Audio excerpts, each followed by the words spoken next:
평안히 주무셨습니까? 살아있는 믿음 이런 제목으로 오늘 누가복음 17장 5절로 19절 본문을 재상고하고자 합니다. 살아있는 믿음, 산 믿음, 생명 있는 믿음 같은 말인데요. 이러니 예수님께서는 제자들이 우리에게 믿음을 더하소서 이런 요청에 대해서 너희 중에 이 겨자씨 하나일 만한 믿음만 있으면 그렇게 말씀하시면서 이 뽕나무대로 뿌리가 뽑혀 바다에 숨기라 했을 것이요 그것이 너에게 순종하였으리라. 이 겨자씨 하나일 만한 믿음, 이것은 작지만 생명 있는 믿음이라는 말. 믿음은 선물이라고 했는데 하나님의 성령님께서 예수가 그리스도로 믿어지고 그의 십자가의 구속이 나의 모든 죄를 대속하게 하신 이 놀라운 대속적 사건이 믿어질 때 성령으로 우리가 하나님의 자녀인 것을 인쳐놨단 말. 이 믿음은 없어지지 않는 거죠. 기본 믿음이에요. 그런 기본 믿음이 있다면 이제 그 믿음을 쓰면 하나님의 만능의 능력으로 불가능한 것이 다 성취될 것을 가르쳐 주는 것입니다. 이 뽕나무는 뿌리가 깊게 뻗는 것으로 유명한데 뽕나무같이 깊이 뿌리가 박혔다 할지라도 이 뽕나무더러 뿌리가 뽑혀 바다에 숨겨라. 그렇게 하면 그것이 너희에게 순종하였으리라. 순종한다는 말. 뽕나무 뿌리같이 깊이 박혀있는 어떤 인간의 고질적인 습관과 죄악성, 우리의 힘으로는 고칠 수 없는 습관과 죄악성이라도 하나님의 능력으로 고쳐진다는 말이에요. 고질적인 그런 술 먹는 버릇, 담배 피는 습관, 또 우리가 알지 못한 부끄러운 죄악성들, 이것들도 다 믿음으로 나갈 때 불가능이 없다는 말. 물론 자기의 힘과 능력은 아닙니다. 하나님을 절대 신뢰하고 하나님을 의지함으로 이 일이 가능함을 우리에게 가르쳐 줍니다. 겨자씨 하나일 만한 믿음. 아무튼 작지만 살아있기 때문에 심어놓으면 싹이 나고 줄기가 나고 또 큰 나무가 되어서 그늘을 이루고 또 그 나무 사이에 새들만큼 그런 영향력이 그 씨 안에 들어있단 말. 이거 정말로 거듭난 신자, 중생한 신자라면 그런 기본 믿음이 있고, 중요한 건 그 믿음을 이제 써야 되는데, 우리가 배운 대로 믿음을 쓴다는 것은 자신의 삶의 환경 속에서 어떤 어려움과 힘든 일이 있다 할지라도 하나님 말씀을 순종하는 거예요. 참 순종할 수 없는 일이 많아요. 불가능해 보이기도 하고 그러나 거기서 자신이 최선을 다해서 믿음을 쓰면 그 믿음의 역사가 나타난다는 말. 반면에 살아있는 믿음 반대가 죽은 믿음이라고 했는데 그 행함이 없는 믿음은 죽은 믿음이라고 그랬는데 그것은 두 가지 의미로 생각할 수 있을 것 같아요. 아예 거듭나지 못한 중생하지 못한 자, 그 죽은 거죠. 이미 썩어 있는 거라는 말, 씨로 말하면. 그러나 중생은 했지만 그 믿음을 쓰지 않기 때문에 말하자면 열매가 맺히지 않는다는 말.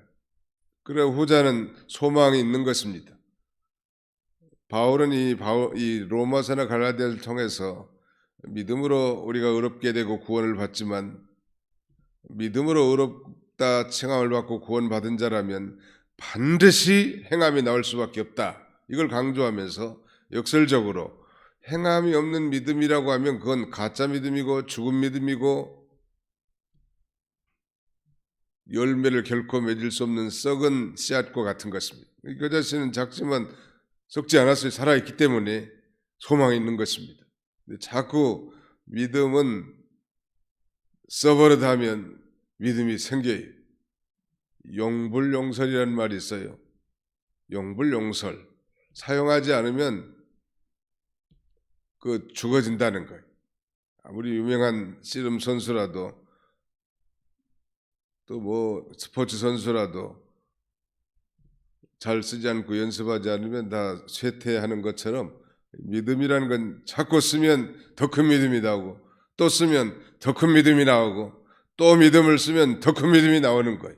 처음부터 뭐 큰 믿음의 역사가 나타난 경우는 많지 않아요. 자꾸 믿음을 쓰는 거예요. 그럼 겁이 없어져요. 믿음이 하나님이 함께 해준다는 걸 믿는단 말이에요.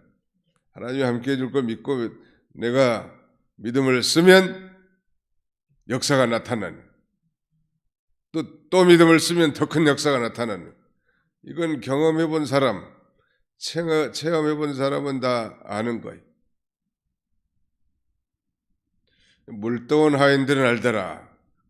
아니 뭐 물을 길러다가 항아리에 부어가지고 무슨 일이 일어날지 어떻게 알았겠습니까? 다만 명령에 순종해서 그 항아리에다 물을 다 가득 채웠고 또 갔다가 하인들에게 주라고 하니까 갖다 줬더니 그게 물이 포도주로 바뀌는 기적이 일어난 것처럼 우리도 마찬가지.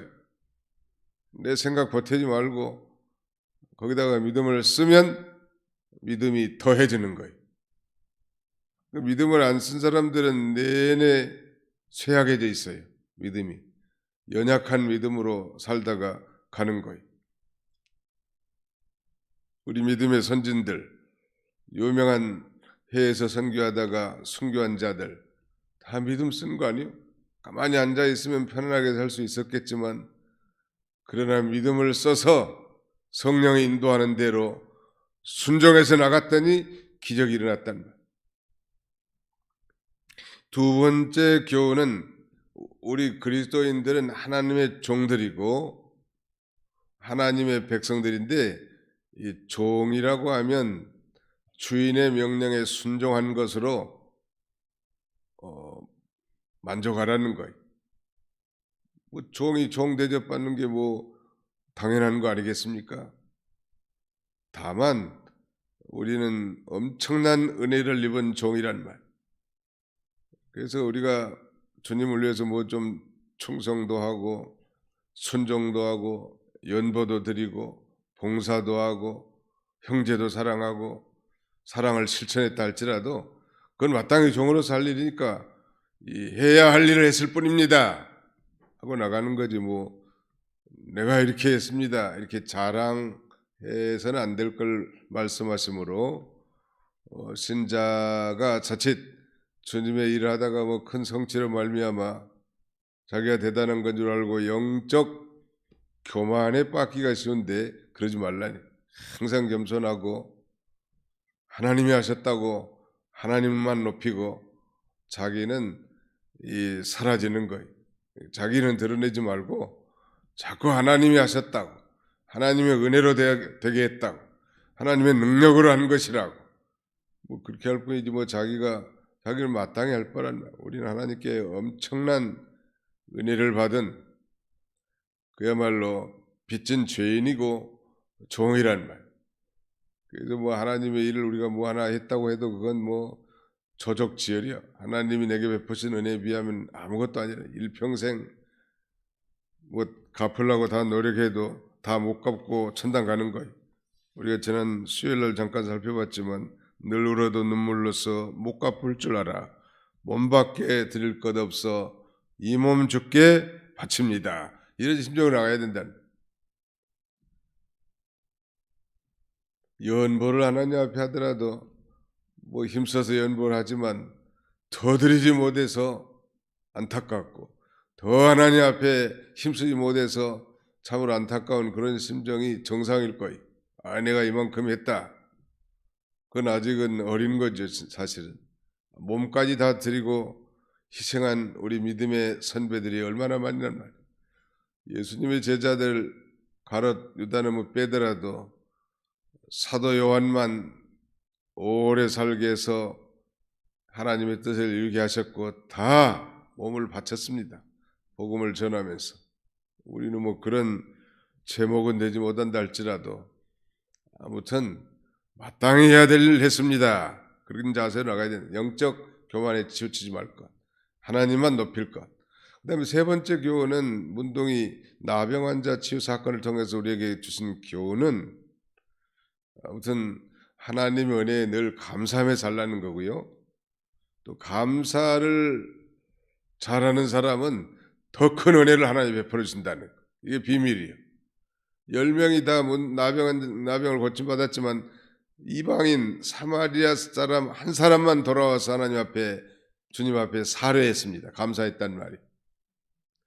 9명은 육체적 나병 고침받았지만 이 사마리아 사람 한 사람은 인간의 근본의 불행의 문제인 죄의 문제를 해결 안 받고 영적 구원을 받는 이 놀라운 축복을 받은 것은 아무튼 감사를 많이 하면 더 큰 감사를 할 수 있도록 하나님께서 큰 은혜를 베푸신다는 걸 우리에게 교훈해 주고 늘 감사란 말.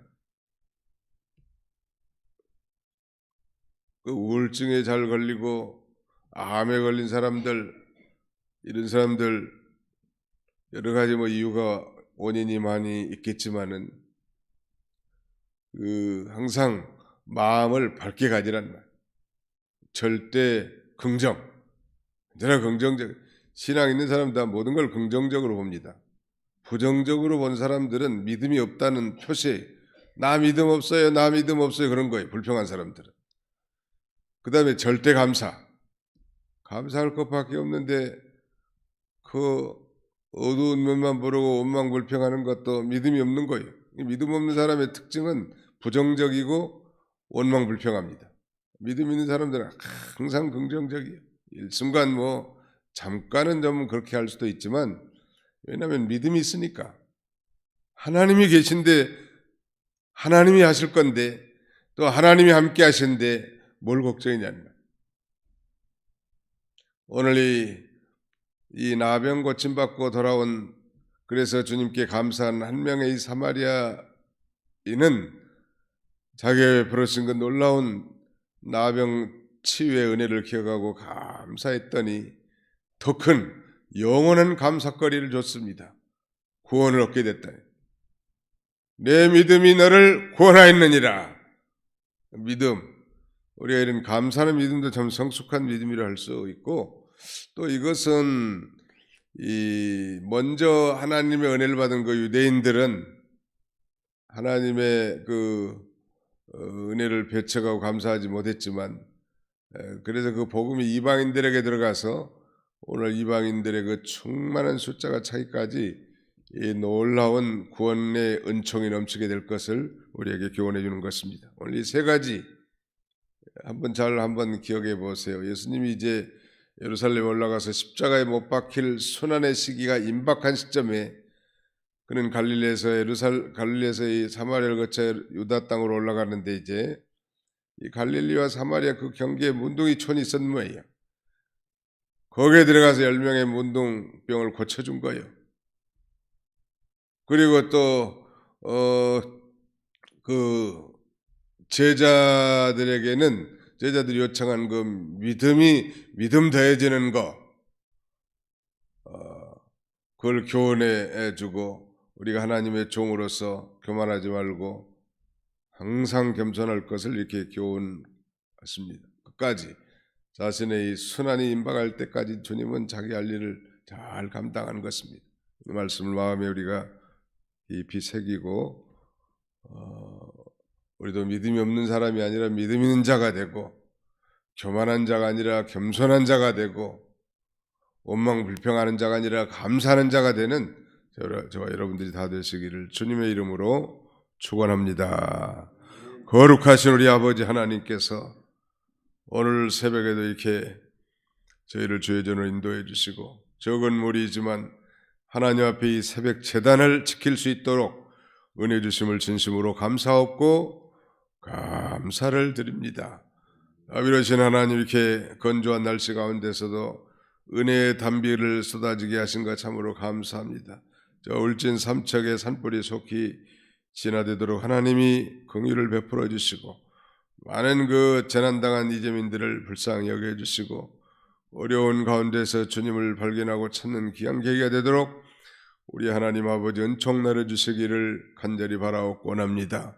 우리들의 심령에도 가물어 메마른 땅에 단비가 내린 것처럼 진리와 영감의 생수로 우리의 심령을 충만하게 채워주셔서 환경과 사건을 초월하여 하나님 함부로 만족하며 기뻐하고 감사하는 삶을 사는 우리 모두가 다 되게 해 주시옵소서. 오늘 종일토록 우리 예배를 통하여 하나님 홀로 영광 받아주시기를 원하옵고 예수님의 이름으로 기도하옵나이다. 아멘. 하늘